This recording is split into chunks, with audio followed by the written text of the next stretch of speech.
সম্মানিত ভিউয়ার্স, এই মুহূর্তে একটা ভিডিও আপনার সঙ্গে শেয়ার করে যাচ্ছি। আজকে কিন্তু আমার ডলার পেইড হলো ইসলামী ব্যাংকে চলে আসছে। আপনারা কার্ডটাও দেখতে পাচ্ছেন। সেই কার্ডে কিন্তু আসলে পেইড হয়েছিল আজকে থেকে 2 দিন আগে, কিন্তু কার্ডের টাকা চলে আসলো কিভাবে? টাকাটা কিন্তু চলে আসছে 2-3 দিন পর। কারণ 7 কর্মদিবস চেয়েছিল ফেসবুক, কিন্তু 7 কর্মদিবস লেগে নাই। আজকে দুপুর 12টার পর আমার টাকাটা এসে যায়, সেখানে পোস্ট করি, আপনারা দেখছেন। তো ফেসবুকের প্রথম মাসের পেমেন্ট পেয়ে আসলে কি কি করতে চান আপনারা অবশ্যই আমাকে জানাবেন। কোন কাজ করলে ভালো হবে সবাই একটু শেয়ার করবেন। আর আজকে লাইভটা চলতেছে যেহেতু এখান থেকে রমজান মাস, যেহেতু অনেক মানুষের পাশে দাঁড়ানো উচিত মনে করি।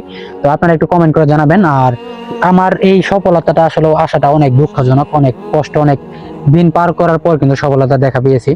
ব্যাংকে যাব কালকে যদি ভিডিওটা আপনারা দেখতে চান, যদি কালকের ভিডিওটা আপনারা চান অবশ্যই কমেন্ট করে জানাবেন। আমি কালকের ভিডিওটা করে আপনার সঙ্গে তুলে ধরতে যাবো। তো সবাই দোয়া করবেন সফলতা সবারই হোক, কারণ অনেক ধৈর্যের পর কিন্তু এই ডলার ইনকাম করা যায়। ফেসবুক থেকে এত সহজে কিন্তু ইনকাম করা যায় না।